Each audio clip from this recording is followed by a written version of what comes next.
Wala ka pa ba maisip na dessert ngayong darating na Pasko? Ganito na lang din ang gawin mo. Itong napakasarap na buko pandan. Napakadali lang gawin at siguradong magugustuhan mo. Una ay magluluto muna tayo ng gulaman. Sabaw pala ng buko ang ginamit ko dyan, optional lang, pwede naman tubig lang. Pero mas okay, pag ito ang gagamitin mo para gulaman pa lang, ay siguradong may lasa na.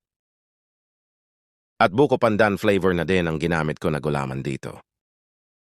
Ilagay mo lang yan bago mo buksan ang kalan. Haluin ng maigi. At habang niluluto natin yan ay naglagay din ako diyan ng buko pandan flavor. Haluin mo lang yan hanggang sa kumulo. Makalipas ang ilang sandali ay pwede na yan. Mga 15 minutes ko pala niluto yan. At inilagay ko na rin yan sa kahit anong lagayan na meron ka. Hintayin tumigas at hiwain mo na din sa sukat na gusto mo.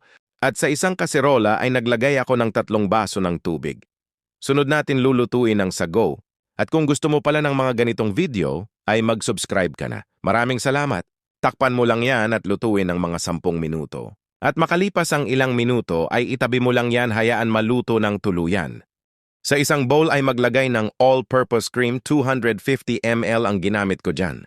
At ilagay ang condensed milk 300 ml naman ang nilagay ko. At naglagay ulit ako dyan ng buko pandan flavor para ganap na ganap talaga ang ating dessert na buko pandan. Haluin mo lang yan ng maigi.